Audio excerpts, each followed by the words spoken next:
Surviving Business and Job Climate Change in 2023. Ikuti program Sukses Sejati 2.0 Blended Learning batch yang ke-7 untuk para pemimpin, profesional, dan pengusaha. Dimulai 27 Mei 2023. Dapatkan inspirasi yang menarik melalui sharing dari para pelaku bisnis yang berdampak di tempat kerja, usaha, serta komunitas. Dengan kombinasi pembelajaran digital dan Saturday Together secara onsite dan hybrid bersama top rated speakers, praktisi bisnis dan dunia kerja.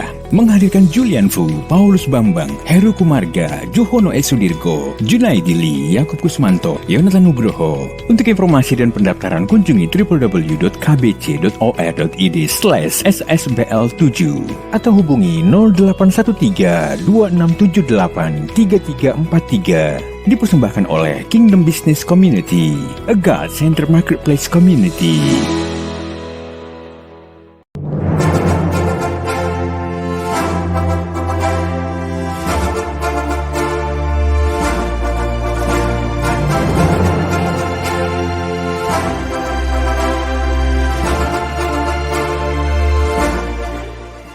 KBC. Wow, menarik. Kita siapkan hati kita untuk kita belajar hamba atau pemilik bersama dengan founder dan senior partner PT FAS Solusi Indonesia, Ketua Dewan Pengawas Koperasi Mitra Teladan. Dan yang pasti beliau adalah luar biasa. Mari kita semuanya sambut bersama-sama Bapak Juhono Sudirgo.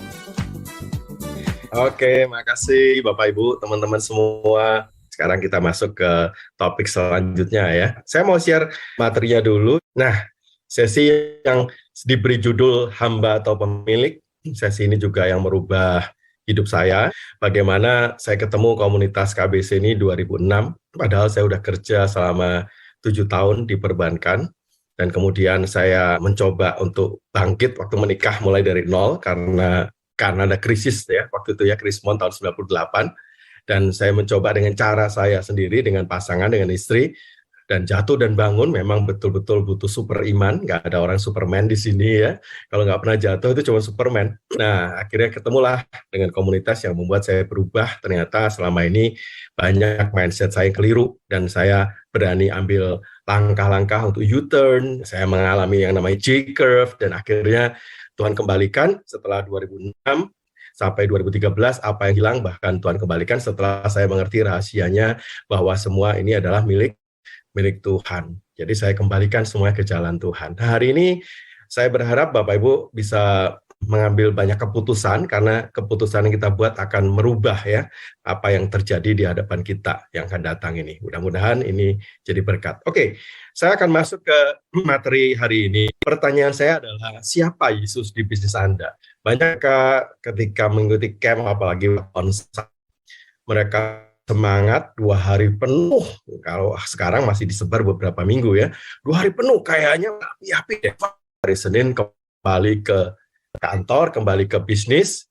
Nah, yang terjadi adalah, waktu saya menemukan masalah yang sama, hari Senin di pekerjaan kok nggak berubah, ya. Problem kita redup kembali. Nah, karena itu penting ya, mengambil sikap siap kita masuk kembali ke dunia bisnis, apa peranan Yesus di dalam kehidupan kita. Nah, memang ada satu firman yang membuat kita harus ambil keputusan. Siapa Tuhan Anda? Ya, Matius 6:24 kita akan baca bersama. Orang ada 2 tuan. Karena jika demikian, ia akan membenci yang seorang dan mengasihi yang lain. Atau ia akan setia pada seorang dan tinggalkan yang lain. Kamu tidak dapat mengabdi kepada Allah dan kepada Mammon. Nah, pilih satu, coret yang nggak perlu. Tentu hari ini sudah memilih yang benar. Karena pilihan kita Allah, kita harus tahu dulu kapasitas Allah yang mengerti tentang pekerjaan, tentang keuangan, ya, atau cuma ngerti tentang cinta kasih aja, tentang surga aja misalnya, atau neraka ya.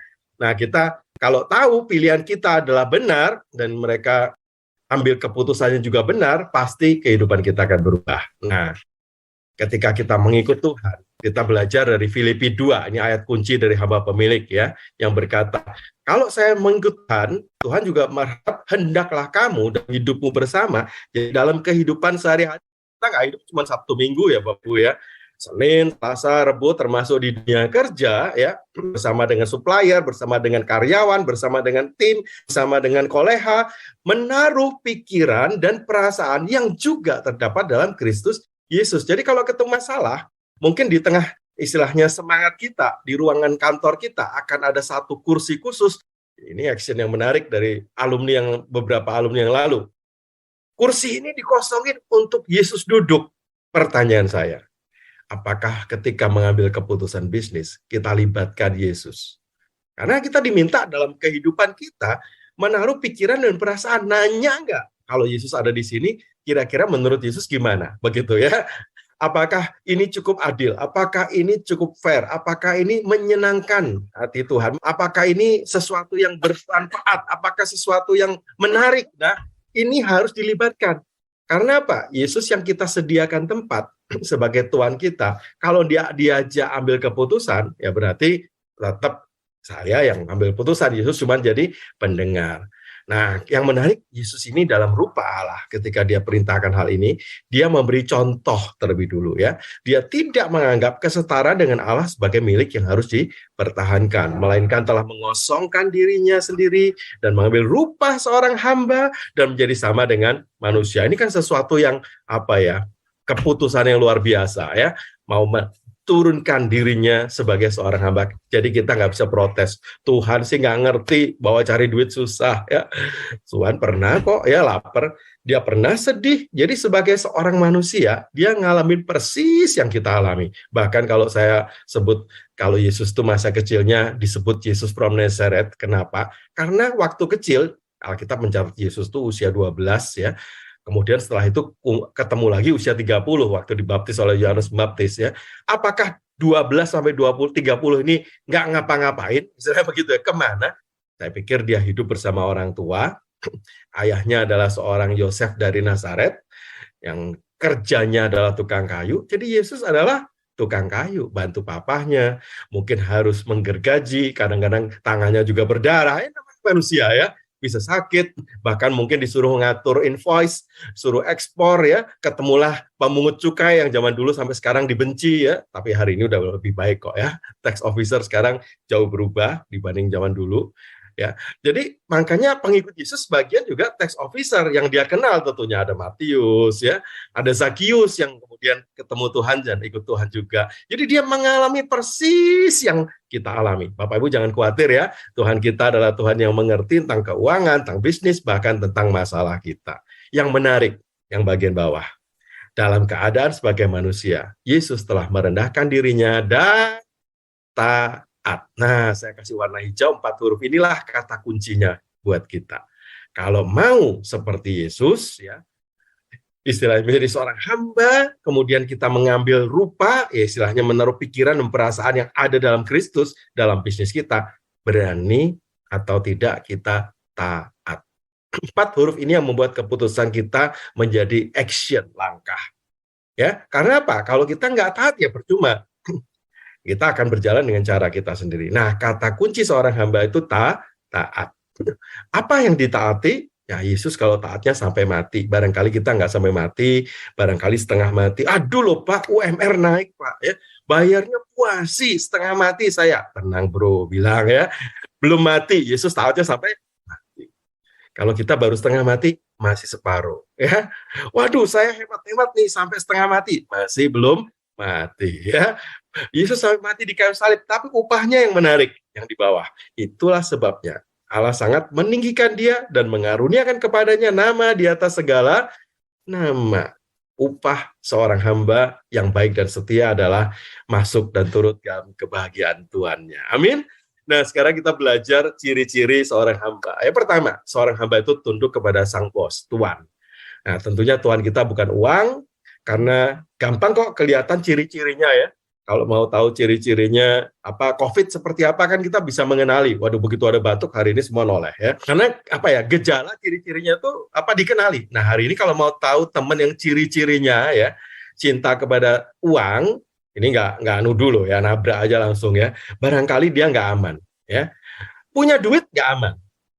Nggak punya duit apalagi, tetap nggak aman. Jadi nggak cuma orang berduit yang nggak aman, yang nggak punya duit juga merasa nggak aman. Bedanya kalau nggak punya duit, dia berkata, besok makan apa? Tapi kalau yang duitnya udah banyak, dia nggak aman karena takut uangnya habis. Besok dia ngomong gini, besok siapa yang kita makan gitu ya. Makanya ciak caw begitu ya. Dia nggak aman, ada rasa khawatir. Nah, ciri-ciri berikutnya sulit tidur, iri kalau temannya berhasil. Yang benar itu kita senang kalau orang lain senang, susah kalau orang lain susah, kan begitu ya. Itu pikiran Yesus. Nah, Yesus kalau di mana-mana dia ikut senang, ikut sedih ketika lihat sekelilingnya ya, hati Tuhan sedih. Tapi kalau kita iri, kita justru senang lihat orang susah, susah lihat orang senang. Nggak bersyukur, ini ciri-cirinya ya. Dan akhirnya dikuasai atau diperbudak karena di mana hatimu, di situ juga hartamu. Jadi kalau kita punya ciri-ciri ini, mungkin di ruangan ini nggak ada lah ya. Jadi kita aman hari ini, karena kita pilihannya sudah benar, kita ikutnya Tuhan Yesus, bukan Tuhan uang ya, buat Tuhan Mamon. Nah, ciri ini harus dipertahankan teman-teman. Masalahnya actionnya bagaimana? Nah, actionnya, ini saya sharing pengalaman saya sebagai seorang profesional ya. Kalau saya kerja, ini aplikasi dalam pekerjaan kita nih, langsung kita praktek ya. Saya kan punya atasan di kantor saya. Nah, kita tentunya harus setia ya, tunduk ya, taat kepada peraturan perusahaan, kepada atasan, itu fine. Tapi jangan lupa, di atas atasan kita ada bos lagi, mungkin owner, di atas owner ada Tuhan. Nah, kalau kita udah mengakui bahwa Tuhan itu adalah pemilik hidup saya, pemilik profesi saya, kita nggak usah khawatir kursi saya diambil, nggak khawatir nanti besok nggak naik gaji dan seterusnya ya. Karena kita loyal kepada sang pemilik. Tapi bukan berarti kita lempeng, terus kemudian lurus, mulai masuk kerja sampai kita pensiun, udah setia jadi perusahaan yang sama sampai tua. Walaupun gaji nggak naik 5%, tiap tahun cuma ikut inflasi ya. Itu, kalau kita sebagai profesional, saya nggak begitu Bapak Ibu. Ya. Setiap 3 tahun, nah ini ciri-cirinya juga nih. Kalau setiap 3 tahun, saya harus ngecek harga saya di pasar. Karena caranya seorang karyawan diberkati ya tentunya dengan kenaikan gaji, ya dong. Jangan pakai nyolong dan korupsi, nggak bisa ya. Nah, kenaikan gaji kita harus berpikir, kalau bagaimana saya profesional saya itu punya karir meningkat, ya kita harus ahli di bidang kita, ambil sertifikasi, ya. Kemudian kita harus bekerja di atas harapan atasan kita. Nah, itu ciri-ciri seorang karyawan. Karena dia setia, tunduk, tapi harus memberi lebih supaya punya peluang untuk dia naik. Nah, kalau nggak naik-naik, setiap 3 tahun, kita cek harga kita di toko sebelah. Nggak salah loh ngecek toko sebelah itu ya. Jadi 3 tahun saya lempar lamaran, kemudian saya dapat panggilan, di interview, jangan minta gaji terlalu sedikit. Kalau di perusahaan yang lama naiknya inflasi 5%, kalau pindah ya harus minimum 30, 40, 50% lah ya. Ini caranya Tuhan memberkati kita. Salah nggak? Nggak salah, ya kan? Karena apa? Karena kehadiran saya di satu perusahaan itu adalah seorang profesi berdasarkan profesi panggilan saya. Jadi yang penting loyal kepada bukan bos Tuhan yang ada di dunia, tapi kepada profesi saya dan kepada Tuhan yang ada di surga. Takut sama Tuhan. Nah, 3 tahun saya dapat tawaran, saya kasih ke bos saya dong, atasan saya, mungkin belum bos lah, manajer saya tunjukin, ini sharing saya waktu di bank ya, Pak, saya dapat tawaran nih seperti ini Pak, ya, gaji naik 30%, mobil diganti, waduh, menurut Bapak, saya ambil atau tidak? Waktu itu atasan saya baca, langsung disimpan, dia taruh di laci, udah, nggak usah dilihat lagi. Bulan depan saya samain semua. Wah, ganti mobil, ganti gaji. Wah, puji Tuhan, haleluya ya. Saya nggak minta. Artinya harga saya memang segitu gitu. Kadang-kadang kita harus menentukan harga kita karena kita dibayar berdasarkan kapasitas yang kita miliki, Bapak Ibu ya. Kalau memang belum diterima ngelamarnya, ya berarti ilmunya kurang tinggi. Perlengkapi dulu supaya harganya naik dulu ya. Nah, setelah 3 tahun berikutnya berarti 6 tahun kemudian, saya ngelamar lagi. Terus saya dapat penawaran, saya tunjukin ke atasan, kali ini atasan langsung salamin saya. Ju, kalau gue ikutin terus, gaji gue kalah sama lu. Jadi good luck di tempat baru, terus kemudian kamu jadi partner kita yang baik, bisa kerjasama sesama bank, kolaborasi, dan seterusnya. Dan saya keluar dengan baik-baik. Jangan keluar sakit hati, bikin sakit hati orang yang ditinggal. Itu namanya loyal terhadap profesi. Kalau kita sikat semua, ya sikut semua, abisin anak buah saya, itu jahat. Ya nggak boleh begitu. Kita harus istilahnya kalau hadir membawa damai sejahtera. Di Alkitab banyak nggak karyawan-karyawan seperti ini? Oh, banyak banget yang berdampak. Ya, ada Nehemia, Yusuf di hadapan Firaun, itu juga staf loh, karyawan ya. Ada banyak Daniel ya di depan Raja Nebukadnezar, bahkan Daniel tuh berdiri di hadapan 3 raja. Dia tetap loyal kepada profesi dan taat setia kepada Tuhan. Dia tetap beribadah walaupun dilarang beribadah ya. Jadi jangan istilahnya setia terhadap atasan. Kalau perintahnya nggak benar, ya kita harus berkata, bos, saya ngomong ini ya. Zaman bank dulu kan banyak ngambil dari perusahaan sendiri jadi kasir ya. Bikin kredit ini ke grup dan seterusnya, namanya melanggar BMPK, batas maksimum pemberian kredit. Saya lapor, Pak, udah lewat Pak ini segini. Masa sih? Iya Pak segini. Saya coba pengaruhin, saya coba istilahnya membantu apa yang harus dibenahin. Tapi kalau batas waktu saya tidak bisa didengar, tidak berdampak, berarti saya harus keluar. Jangan stay di tempat di mana kita tidak berdampak, tidak didengar. Nah, ini prinsip seorang karyawan ya. Jelas ya. Itu namanya loyal kepada Tuhan, contohnya seperti itu ya. Nah, ciri kedua dari seorang hamba adalah seorang hamba itu mengurus kehendak tuannya. Jangan pakai cara sendiri. Ini sering banget terjadi dengan seorang businessman. Businessman di Indonesia itu punya banyak hal yang saya menemukan membuat kekacauan terjadi. Ada 3, nanti saya bahas satu-satu. Yang pertama, keuangannya tercampur antara uang pribadi dengan uang bisnis. Kedua, persaingan kompetisi yang kurang sehat. Yang ketiga, partnership kerjasama, tapi juga kurang sehat. Nanti kita lihat ya, siapa tahu kita bisa belajar dari 3 ciri-ciri ini. Pertama, mulai dulu dari tidak ada pemisahan antara uang pribadi dengan uang bisnis. Istilahnya tidak ada financial distancing. Nah, COVID ini mengajar kita kan punya jarak. Bisnis itu, kalau bisnismen, harus punya jarak antara dana bisnis sama dana keluarga. Kenapa? Kalau nggak berjarak, saling menginfeksi. Itulah COVID ya. Jadi kalau deket-deket kecampur, itu seringkali kalau bisnisnya problem waktu COVID, keluarganya problem. Makanya banyak keluarga yang problem waktu COVID. Karena sebenarnya apa? Karena dia tidak membuat perencanaan yang baik dari awal. Salah satunya UKM Indonesia adalah suka kecampur. Nah, nanti yang merasa kecampur, ini jadi bahan diskusi kita. Kita harus berubah U-turn-nya seperti apa ya. Ciri-ciri gampang nih. Kalau mau tahu apakah bisnis saya sehat, apakah keuangan saya, keluarganya sehat. Kalau keluarga dulu, yang sebelah kanan ya. Kalau mau tahu sehat, gampang. Income, berarti income saya kan bisa dari gaji. Kalau gajian dari perusahaan lain, ya jelas. Kita nggak bisa minta gaji naik lebih tinggi kan. Alkitab berkata, cukupkan dengan gajimu. Gaji 5 juta, ya cukupkan dengan 5 juta.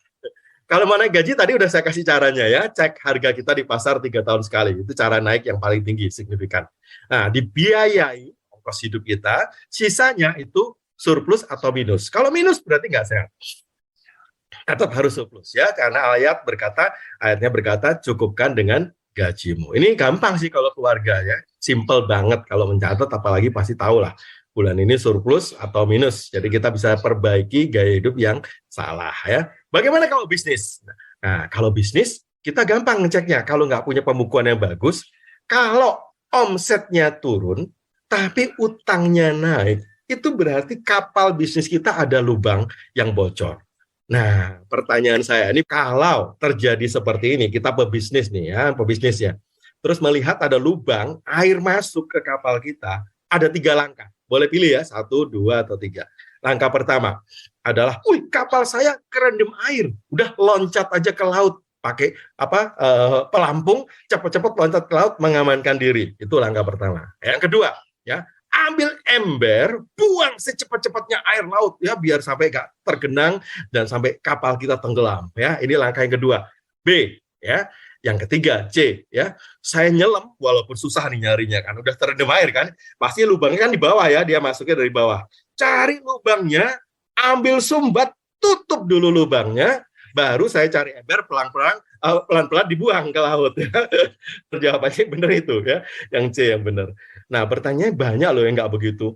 Yang benar cari lubangnya, review, segera perbaiki, jangan sampai terjadi lubang, baru pelan-pelan kita buangin air yang ada di dalam kapal. Ini kalau nggak punya pembukuan ya.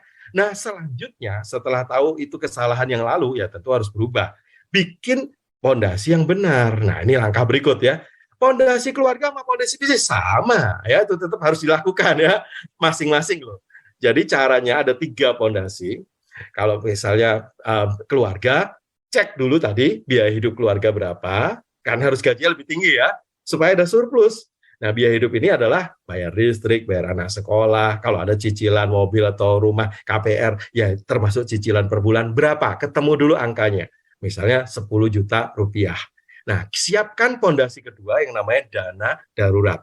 Nah, ini cukup 3-6 bulan, ini yang disebut tabungan sebenarnya ya, dari biaya hidup yang pertama tadi. Kalau 10 juta ya saldo tabungan kita yang harus dipelihara 30-60 juta rupiah.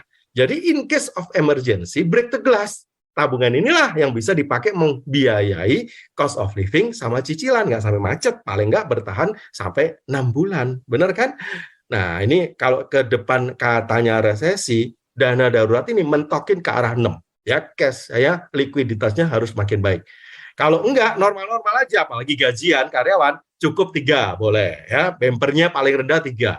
Nah, jangan lebih juga, karena tabungan ini nggak berbunga, atau bunganya sangat kecil. Lebihnya diinvestasikan. Ya, jadi kalau target fondasi kedua udah dapat, kita harus belajar bagaimana mengembangkan di atas inflasi. Berkembang dananya, berinvestasi, wealth accumulation ceritanya. Yang ketiga, fondasi ketiga adalah protect. Kalau keluarga kita ada kepala keluarga pencari nafkah, ya itu harus diprotek. Kalau punya rumah, rumahnya diprotek. Jangan sampai kebakar, kita rugi besar, harus bangun rumah baru, mobil hilang, harus beli mobil baru ya. Nah, inilah keluarga ya, harus punya 3 pondasi. Kalau 3 pondasi ini ada, mau digoncang krisis seperti apapun, tenang keluarganya, nggak akan ada masalah. Bagaimana kalau bisnis? Sama ya. Bisnis itu harus punya operational cost, biaya tetap, gaji, listrik, sewa, kalau ada cicilan sama ya. Ini biaya operasional. Berapa sebulan? Misalnya 50 juta.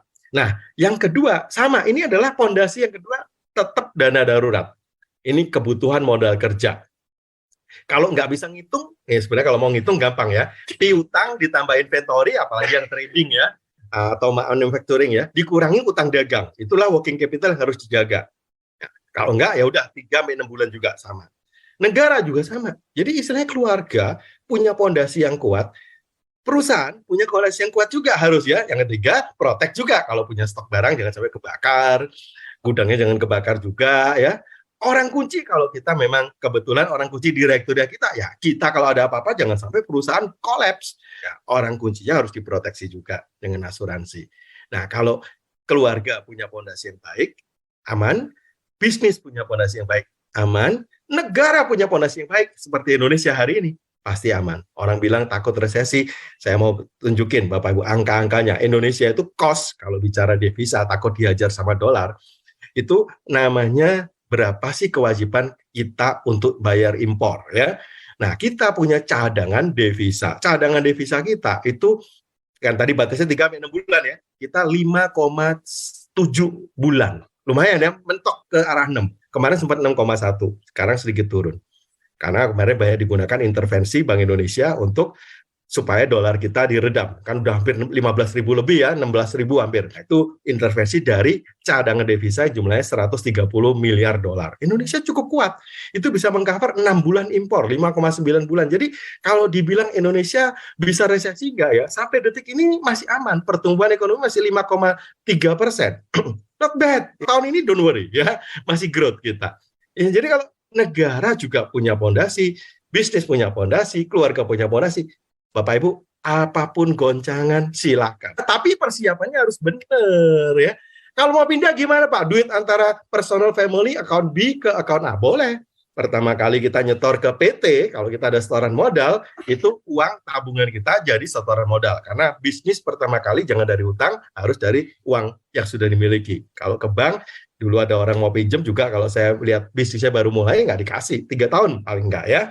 Nah, tiap bulan ngambil salary, boleh. Jadi, perpindahan dari uang PT ke uang pribadi itu jelas, jangan dicampur. Banyak orang ngambilnya caranya begini. Kalau CV gampang ya, pakai privé, karena masih pribadi kan. Nah, kalau PT, banyak orang bingung ngambil gajinya gimana. Ambil gaji, pajaknya tinggi Pak, progresif sampai 35%. Ya, kalau kita sebagai komisian, ada norma. Ya, ada yang ngambil dengan cara sewa. Jadi kalau rukonya punya saya, PT sewa saya, boleh. Itu PPh-nya final 10%. tahun ini kenikmatan natura itu dikoreksi fiskal, teman-teman. Fasilitas mobil, fasilitas yang dibayarin kantor itu semua dikoreksi fiskal. Nah, dividen memang nggak kena pajak, tapi harus diinvest ulang 3 tahun. Jadi kita harus paham juga aturan-aturannya, supaya nggak salah cara ngambil uang dari PT. Ngambil uang muka, wow, ini bahaya, ini pajak seneng nih ya. Ngambil uang muka, pinjaman pegang saham, ya. Yang benar, saya kasih satu lagi, mungkin nggak banyak yang tahu, karena hanya 7% dari seluruh perusahaan di Indonesia ngerti namanya DPLK, dana pensiun. Tapi saya nggak bahas di sini, nanti lebih detail kalau mau nanya pribadi. Jadi flow-nya kalau Mbak mau dapat pajak gede, ya jangan ambil gaji gede. Ambil caranya sewa, dividen. Sisanya buat masa depan kita, ambil dari dana pensiun. Jadi apa manfaatnya? Ini saya kasih contoh sekilas aja ya. Waktu kita mengiur, untungnya itu kalau diparkir di dana pensiun, itu memotong biaya perusahaan. Jadi pajak perusahaan turun. Nah, waktu kita parkir, buka rekening di dana pensiun, hasil investasinya deposito misalnya, nggak kena pajak. Dan ini resmi semua. Ini putih semua, nggak nyolong nih. Dan waktu nanti kita pensiun dari perusahaan sendiri, sebagai owner pun kan harus ada pesangon misalnya, itu PPh-nya final, ya paling tinggi 5%, di atas 50 juta. Jadi clear, di depan, di tengah, dan di kanan, semua dapat insentif pajak. Ini kalau ngambil untuk dana masa depan. Kalau hari ini ya pakailah buat hidup aja ya, kalau gajian nggak usah gede-gede. Nanti kalau Bapak Ibu punya cash flow terbatas, dana pensiunnya nggak disetor, nggak apa-apa, karena ini bukan hutang, ini sukarela. Tapi kalau ada cash flow lebih, labanya lebih, nah parkirlah sebagai dana pensiun, keluarkan buat karyawan kita juga, kalau nanti kita kasih pesangon pensiun, buat kita sendiri, owner yang atau shareholder, itu juga bisa mengambil dari situ, jelas semuanya. Nah ini kalau diatur, semuanya akan jelas, putih, nanti masa SPT juga putih, pesangon tunjangan hari tua atau pesangon pensiun dibayar sekaligus, langsung dipotong 5%, selesai. Nah ini banyak nih yang berhitung ya, gimana nih lebihnya saya parkir agak banyak karena laba saya naik tinggi, memang resmi. Nanti termasuk waktu saya tua, saya bisa menikmati hasil kerja saya. Nah, ini banyak yang terjadi, orang nggak berani pensiun, kalau bisnismen ya. Karena apa? Pertama, dia takut nganggur, don't worry. Jadi seorang pensiunan dari bisnismen pun ya, bukan berarti Anda bengong, Anda nggak kerja. Jadi istilah saya, kalau kita pernah belajar bagaimana Yesus makan di rumah di Betania, Marta dan Maria, yang terjadi adalah Marta sibuk masakin buat Yesus ya. Maria dengerin ya, Yesus datang nih sehari doang nih. Jadi dia dengerin firman, dia dengerin Yesus ngomong. Waktu itu Marta kan marah. Apa yang dikatakan Yesus? Marta, Marta, kamu apa? Malah ditegur kan ya. Maria sudah mengambil bagian yang terbaik. Nah, bagian terbaik seorang bisnismen adalah ketika dia shifting dari seorang Marta menjadi Maria. Dia dulu melayani perusahaannya Tuhan, kan kita bicara pada penyerahan hak perusahaan milik Tuhan, sekarang melayani langsung ya pemilik perusahaan itu Tuhan sendiri. Biarkan perusahaan kita ditulisin anak-anak atau profesional atau dikopublikan ya. Berarti kita bisa langsung naik lebih tinggi lagi, jadi pengawas saja atau jadi komisaris saja ya. Jadi penasihat aja, wow, itu kegiatan kita pasti lebih bermanfaat bagi langsung sang pemilik, bukan cuma perusahaannya milik Tuhan.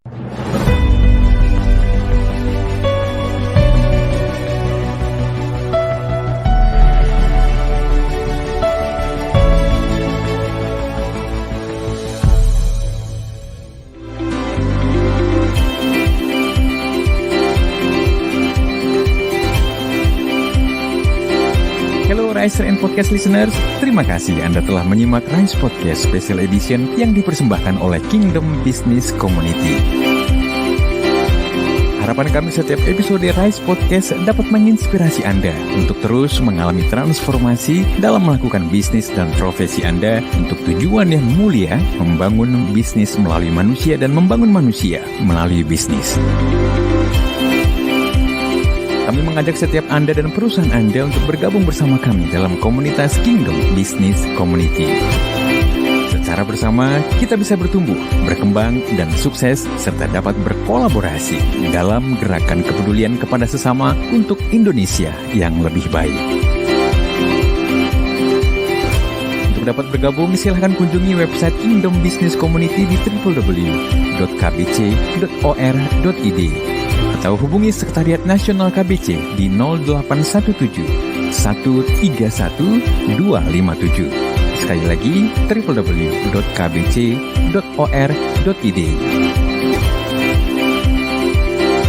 Rise Podcast Kingdom Business Community. We podcast with heart.